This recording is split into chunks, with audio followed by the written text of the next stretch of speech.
세상에 살고 있는 모든 사람들이 할 수만 있으면 웃으면서 기뻐하면서 행복하게 살기를 원하고 있을 것입니다.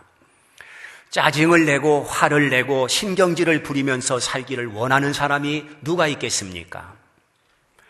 그런데 짜증을 내고 화를 내고 사는 사람들이 많이 있습니다. 그것은 그렇게 하고 싶어서 그렇게 짜증을 내고 화를 내는 것은 아닐 것입니다. 웃으면서 기뻐하면서 행복하게 살 수만 있다고 한다면 모든 사람들이 그 길을 가지 아니하겠습니까? 사람들마다 행복을 꿈꿉니다. 사람들마다 행복을 추구합니다. 그렇게 살기를 원하고 있습니다. 행복하기 위해서 결혼을 합니다. 그런데 얼마 살지 못하고 헤어지는 사람들을 봅니다. 그것은 행복하지 못하기 때문에, 뭔가 문제가 있기 때문에, 만족하지 못하기 때문에 함께 살 수 없다는 것일 것입니다. 사람들은 즐거운 삶을 위해서 스포츠를 하고 여행을 다니고 꽃구경을 가고 영화나 음악이나 연극을 관람해서 즐거운 인생을 살려고 하고 있습니다. 또한 각종 취미 생활을 통해서 즐거운 삶을 영위해 보려고 하는 것도 사실입니다. 사람들마다 어떻게 하면 인생을 즐길까? 어떻게 하면 인생을 행복하게 살까? 여기에 많은 사람들이 관심을 두고 있는 것을 볼 수 있습니다. 그러나 우리가 살고 있는 이 세상에서 아무리 좋다는 것을 다 해본다 하더라도 언젠가는 실증을 느끼고 언젠가는 권태를 느끼고 거기에 진정한 행복이 없다는 것을 깨닫게 됩니다. 세상적인 방법이나 세상적인 소유를 가지고는 진정한 행복, 진정한 기쁨을 얻을 수가 없다는 말입니다. 그러면 무엇으로 기뻐할 수 있으며 무엇으로 행복할 수 있겠는가? 오늘 말씀이 그 해답을 주고 있습니다. 그 첫째는 주 안에 있어야 한다는 것입니다. 주 안에서 항상 기뻐하라, 이렇게 말씀하고 있습니다. 주 안에 있다고 하는 것은 교회를 다닌다고만 주 안에 있는 것은 아닙니다. 또한 교회에서 어떠한 직분을 받았다고 해서 그 사람이 주 안에 있는 사람이다, 이렇게 말할 수도 없는 것입니다. 주 안에 있다고 하는 것은 첫째, 요한계시록 3장 20절 말씀을 보면 내가 문 밖에서 두드리노니, 예수님께서 그렇게 말씀하고 계십니다. 예수님께서 내 안에 들어오시기를 원하시는데 내 안에 들어오지 못하고 문 밖에서 두드리고 계시다는 것입니다. 주님이 나의 문 밖에 있다고 하는 것은 내가 주 밖에 있다는 뜻입니다. 예수 그리스도가 내 중심에 계시고 그 예수님이 나의 주인이 되셔서 그분의 주장을 받고 그분의 인도를 받으며 사는 것이 바로 주 안에 있는 것입니다. 그리고 둘째는 주 안에 있다고 하는 것은 주님을 의지하고 그분에게 머무는 것을 말합니다.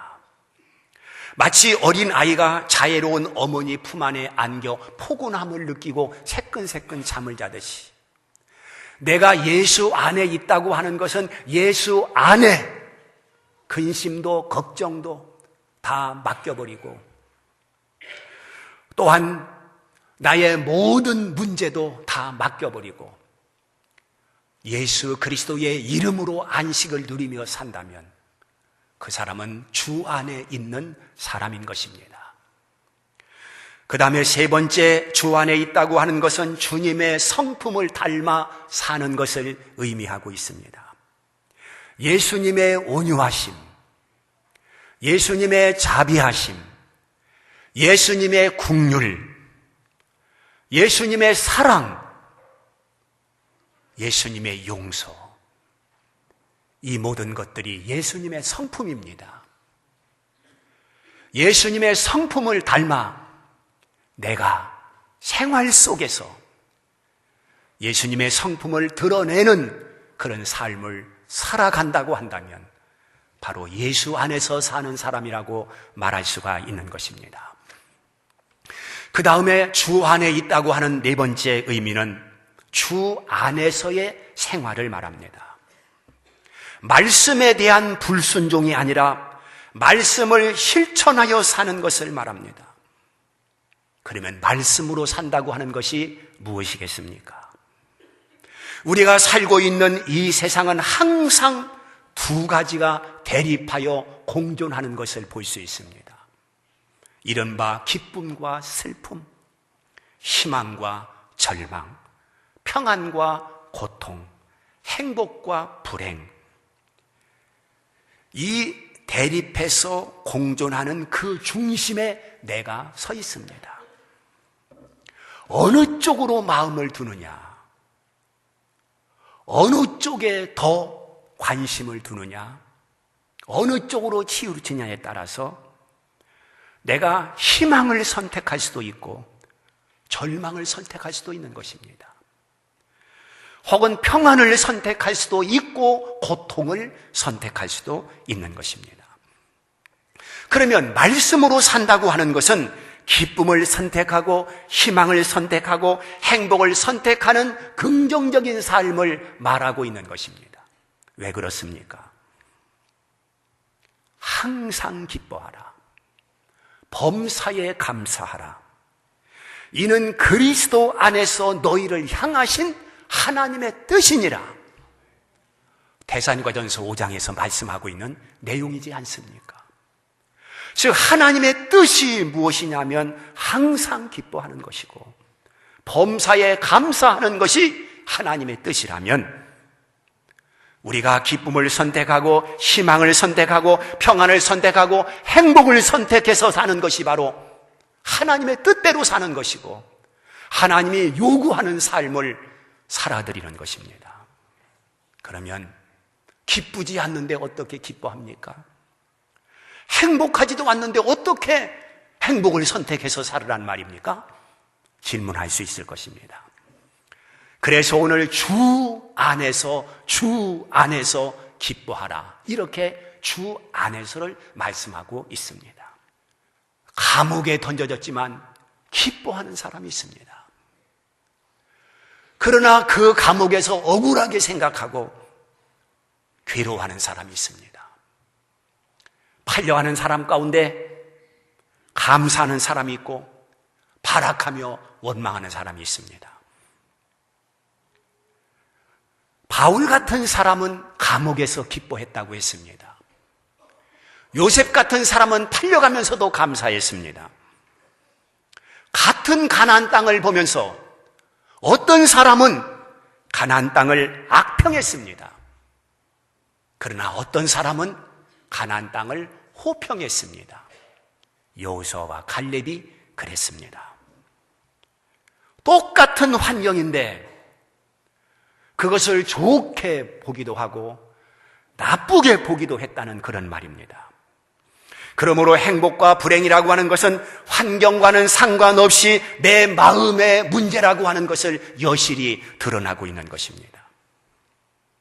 사람들이 돈이 많으면 행복할 것이라고 생각합니다. 돈이 아쉬운 사람, 돈이 필요한 사람은 그렇게 생각할 수 있습니다. 그러나 정작 돈이 많은 사람은 돈이 행복이라고 생각하지 않습니다. 또 어떤 사람은 참 건강하면 행복할 것이다. 병이 없이 건강하면 행복할 것이다. 이렇게 생각하는 사람이 있습니다.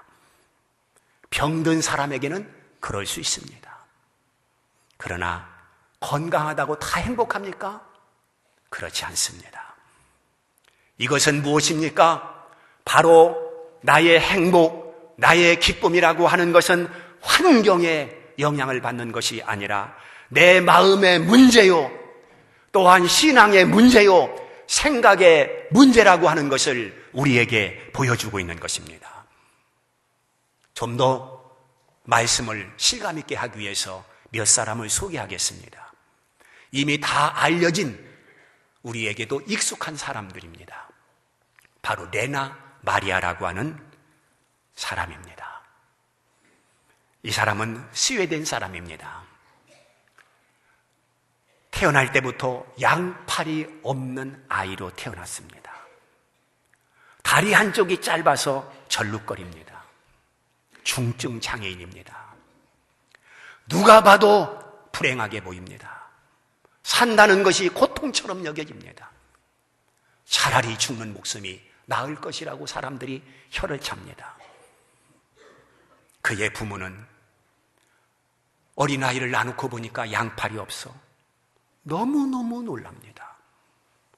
그때 하나님 앞에 기도하기를, 하나님, 우리는 감당할 수 없습니다. 하나님의 손에 맡깁니다. 라고 기도했다고 적고 있습니다. 그녀는 양팔이 없지만 양팔이 있는 사람과 똑같이 생활을 합니다. 팔 대신 발로 화장도 하고 빗질도 하고 젓가락질도 하고 청소도 하고 목을 이용해서 사닥다리도 올라가고, 양손이 없는데도 수영 국가 대표 선수입니다. 88 장애인 올림픽 때 바로 레나 마리아가 수영 4관왕을 했습니다. 그는 세계적인 복음 가수로서 유명합니다. 우리나라에서도 초청을 받아서 공연을 한 적이 있습니다. 그녀는 언제나 방실방실 웃습니다. 그리고 자기 자신은 행복하다고 말을 합니다. 우리는 사지가 멀쩡해서 얼마나 불평과 불만이 많습니까? 사지가 멀쩡한데도 불구하고 불행하다고 생각하는 사람들이 얼마나 많습니까? 그런데 이 여인은 양팔이 없는데도, 절름발인데도 그는 행복하게 살고 있습니다. 그렇다면 우리는 환경 요인이 불행과 행복을 결정하는 것이 아니라, 환경은 어떻든지 내가 무엇을 선택하느냐, 내가 어느 길에 서 있느냐, 내가 어떤 마음을 먹느냐, 이것이 행복과 불행의 결정이라고 하는 것을 우리에게 보여주고 있는 것입니다.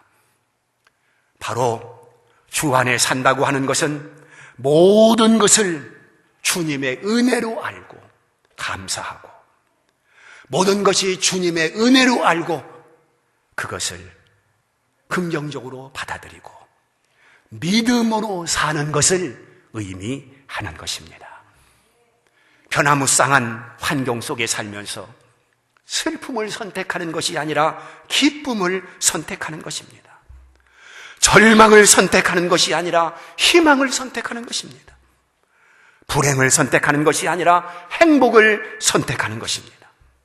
똑같은 상황에서 무엇을 선택하느냐에 따라서 행복 안에 있을 수 있고 불행 안에 있을 수도 있는 것입니다. 오늘 하나님 말씀은 4절에서 주 안에서 항상 기뻐하라고 말씀을 하고 있습니다. 내가 다시 말하노니 기뻐하라고 말씀하고 있습니다. 항상 기뻐하라. 항상 기뻐하라. 24시간 기뻐할 일이 얼마나 됩니까?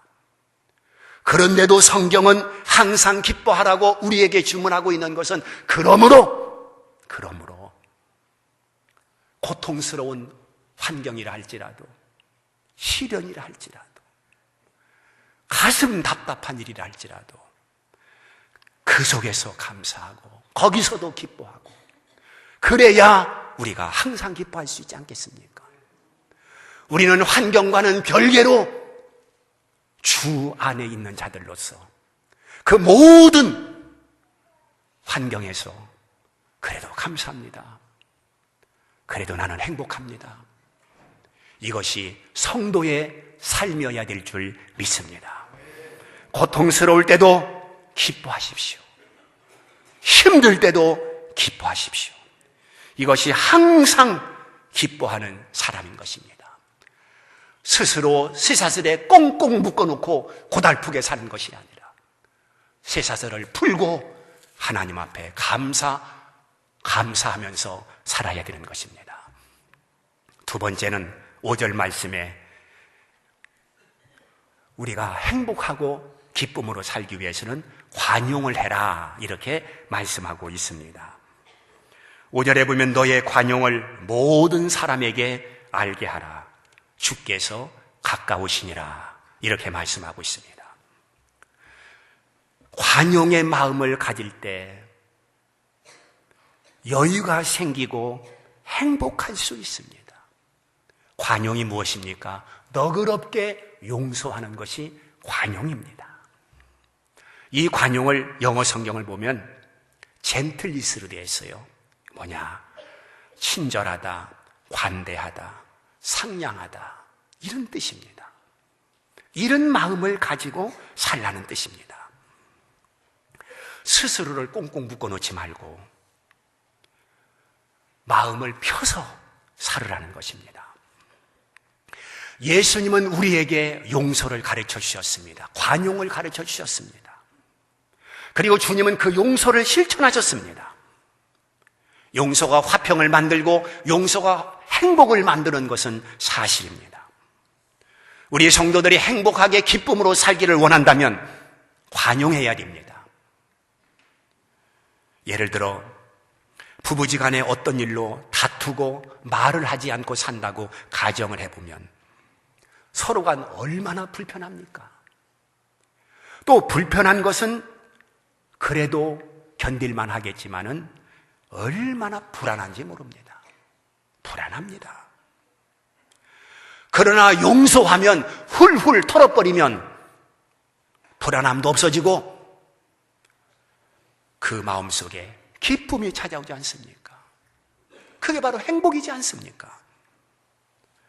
그러므로 행복하려면 서로 의심하지 말고 서로 믿고 신뢰하면서 살아야 됩니다. 그런데 어쩌다가 그 믿음이 무너지고 신뢰가 무너졌을 때 그때는 관용이 필요한 것입니다. 덮어주는 것입니다. 너그럽게 용서하는 것입니다. 그리고 관대한 것입니다. 너의 관용을 모든 사람에게 알게 하라, 5절에서 말씀하고 있습니다. 왜 그렇습니까? 주께서 가까우시니라, 이렇게 말씀하고 있습니다. 주님의 오실 날이 멀지 않은데 왜 원수 맺고 왜 다투고 싸우면서 살아야 되겠느냐, 그런 말입니다. 이 짧은 기간에 사랑하면서 살아도 모자란데 왜 원수를 맺느냐. 이제부터 마음을 다 털어놓고 우리는 서로 하나로 화합하면서 손을 맞잡고 주님의 뜻을 이룰 수 있는 이런 성도들이 되어야 될 줄 믿습니다. 세 번째, 하나 더 말씀을 드리면 6절에서 아무것도 염려하지 말라고 말씀하고 있습니다. 자신의 현재 처지와 입장을 비관적으로 보지 말고 긍정적으로 보라는 말씀이지 않습니까? 우리는 좋은 상황으로 받아들이고 이해를 해야 되는 것입니다. 나에게 일어나고 있는 현재의 환경은 하나님의 계획 가운데 되어진 일이고 하나님의 뜻 가운데 움직이는 것이고 모든 것은 하나님의 손 안에 있다고 하는 이 믿음을 성도들이 가질 때 우리는 염려하지 아니하고 하나님 앞에 모든 것을 맡기고 살아갈 수 있는 믿음을 가지게 되는 것입니다. 오늘 성도들의 상황이 위기든 아니면 난관이든 아니면 실패이든 분명한 사실은 이 모든 일들이 하나님의 손아귀에서 되어진다는 분명한 사실입니다. 그러므로 우리 성도 입장에서는 결과적으로 하나님께서도 좋게 하리라고 하는 기대를 가지고 살아야 되는 것입니다. 결코 불안하게 생각하지 마십시오. 안 된다고 생각하지 마십시오. 로마서 8장 28절에 기록된 대로 모든 것이 합력해서 선을 이룬다는 이 말씀, 우리는 기억해야 됩니다. 이 말씀을 묵상해야 됩니다. 그리고 이 말씀을 붙들고 나가야 되는 것입니다. 우리에게 일어나는 모든 사건과 환경은 거기에 반드시 하나님의 뜻이 있다는 사실, 하나님의 의미가 있다는 사실, 우리는 잊어서는 안 되는 것입니다. 그러므로 섭리 가운데 고통스러운 환경이라 할지라도 하나님께서 어떤 뜻을 이루기 위한 과정으로 내가 받아들일 때 우리는 거기서 노래를 부를 수 있고 감사할 수 있는 것입니다. 오늘 6절에 아무것도 염려하지 마라. 이것은 어떤 것이라 할지라도 근심하고 걱정하지 말라는 뜻입니다. 염려하지 말라는 것은 반대로 감사하라, 그런 뜻입니다. 염려하지 말라는 것은 소극적인 방법이라면 감사하라고 하는 것은 적극적인 방법인 것입니다. 감사할 때에 모든 어둠의 권세도 물러가고, 감사할 때에 우리를 시험하는 사탄 권세도 물러가고, 성령 하나님께서 우리와 함께 하시는 은혜를 체험하게 될 것입니다. 사도 바울은 육체의 가시까지도 하나님의 은혜라고 받아들였던 사람입니다. 그렇다면 세상에 무엇인들 은혜 아닌 것이 있겠습니까? 육체의 가시까지도 하나님의 은혜라고 인정했다고 한다면 은혜 아닌 것이 무엇이 있겠습니까? 아무리 좋지 못한 환경이라 할지라도 우리는 하나님 앞에 감사하면서 살면 실제로 감사로 환경이 바뀔 줄 믿습니다. 왜 그렇습니까? 하나님 아버지가 내 환경을 붙들고 있기 때문에 그런 것입니다. 능력의 하나님, 절대자 하나님께서 얼마든지 환경을 역전시킬 수 있고 변화시킬 수 있고 새롭게 만들 수가 있는 것입니다. 또한 우리 성도들이 무엇이든 이것이 은혜라 생각하면 은혜가 되는 것입니다. 그런데 불행하게도 사람들은 보이는 것에 치중하고 땅의 것을 붙들고 살려고 하는 경향이 있기 때문에 항상 불안하고 항상 근심과 걱정 속에 살아가는 것입니다. 지혜로운 성도라고 한다면, 믿음 있는 성도라고 한다면 우리는 영원한 것을 붙들고 보이지 않는 것을 보는 것처럼, 그리고 땅의 것이 아니라 하늘의 것을 붙들고 살아야 되는 줄 믿습니다. 땅의 것 그리고 보이는 것을 선택하는 것은 실수입니다. 잘못 판단하는 것입니다. 우리는 그런 어리석음에 빠져서는 안 되는 것입니다. 염려하지 않으려면 땅의 것을 버리고 하늘의 것을 굳게 붙들 때 근심 걱정이 아니라 우리는 감사로 살아갈 수가 있는 것입니다. 여러분, 제가 이런 글을 보았습니다. 냉장고에 음식이 있고 옷을 입고 살고 잠잘 장소가 있다면 그 사람은 지구상 인구의 75%의 사람들보다 부유한 사람입니다. 자기 집이 있고 은행이나 지갑에 돈이 좀 있다면 그 사람은 이 세상에서 8%의 부유층에 드는 사람입니다. 체포를 당하고 협박을 당하고 학대를 받고 고문의 고통이나 죽음의 두려움 없이 신앙의 자유가 있다고 한다면 바로 그 사람은 이 세상 30억의 사람들보다 축복받은 사람입니다. 지구상에 이렇게 어렵게 살고 있는 사람들이 부지기수라는 것을 아십시오. 이 정도나 행복한 사람입니다. 이 정도 우리 행복한 사람입니다. 뭐가 부족합니까? 환경을 탓하지 말고 우리가 믿음을 가지고 바른 생각을 가지고 바른 것을 선택해서 오늘도 행복하게 살 수 있는 우리 모든 성도들이 되기를 주님의 이름으로 축원합니다.